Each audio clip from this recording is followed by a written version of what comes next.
லூக்கா 22:32. நானும் யார்கிட்ட சொல்றாரு? சீமோன் யாரு? பேதுரு யாரு?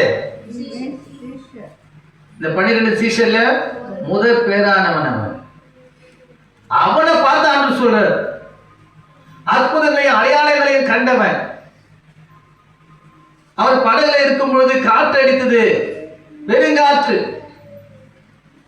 கடல் படகு மேல மோதுகிறது. அப்போ அவன் சொல்லுற காரியம், ஐயரே நாங்கள் மடிந்து போகிறோம், உமக்கு கவலை இல்லையா என்று கேட்டவர்.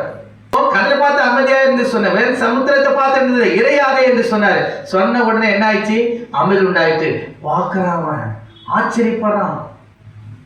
இவன் எப்படி ஆண்டவர்களுக்கு இப்படிப்பட்ட கிரியைகளை நடப்பிக்கிறாரு? ஆச்சரியப்பட்டவனை பார்த்து ஆண்டு சொல்றாரு, உன் விசுவாசம் கொண்டு போகாதபடிக்கு என்று சொல்கிறார். அது மாத்திரமல்ல, தேவ கடவுள் இயேசு கிறிஸ்து அந்த சமுத்திரத்திலே கடல் மேலே நடந்து வருகிறார். நடந்து வரும்போது இவர் என்ன பண்றார்? ஆண்டவரே நீரே ஆனால் நானும் இந்த என்ன பண்ணணும், இந்த கடல் மேல நான் நடக்கணும் அப்படின்னு சொல்றாரு. சமுத்திரத்தின் மேல ஆண்டு சொல்றாரு, நீ வா நட அப்படின்னு சொல்றாரு. அவர் என்ன பண்ணா? ஆண்டவர் பார்த்து நடந்து கொண்டே வந்தான். அவன் நடந்தான். ஆனால் எப்பொழுது சமுத்திரத்தை அவன் பார்த்தானோ, கடலை பார்த்தானோ, அவனே என்ன பண்ணா? முழுகிற மாதிரியான. உடனே சொல்றான், ஐயரே ஐயரே நான் முழுகி போறேன்னு சொன்னேன். ஆண்டுடைய கருத்து அவிசுவாசம் இருக்கிறீங்க, அப்ப விசுவாசியா இருக்கேன்.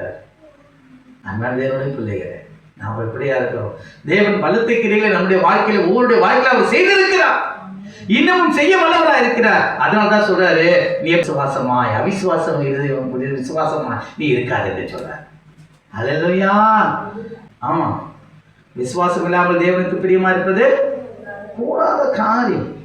அதனாலதான் அங்க சொல்ற ஒரு வார்த்தையை கவனிங்க. அங்க சொல்றாரு, எப்ப சொல்றாரு? பாடுகள் சிலுவையிலே அவர் பட போகிறார். அதனால சொல்றாரு, எல்லாரும் அவரை விட்டு ஓடி போனாங்க, அவரை போயிட மனதா இருக்கிற என்று கேட்டவர் மாத்திரத்தை அவர் சொல்ற ஒரு காரியம் நல்ல கவனிங்க. அவர் சொல்றாரு, நானும் உன் விசுவாசம் ஒழிந்து போகாதபடிக்கு உனக்காக வேண்டிக் கொண்டு நீ குணப்பட்ட பின்பு உன் சகோதரை ஸ்திரப்படுத்து என்றார். அல்லேலூயா. அப்ப எல்லாருக்குள்ளும் விசுவாசம் குறைவதா இருக்கு. 2 மனதா இருக்கணும். ஆண்டு சொல்றாரு, அந்த 2 மனதுல வானா, நீ என்ன விசுவாசி, நான் உனக்குள்ள பலத்தை கிரியில் நடப்பிக்கிறேன் என்று சொல்கிறார். அல்லேலூயா. மாயமற்ற விசுவாசம் நமக்குள்ளே காணப்பட வேண்டும். அல்லேலூயா.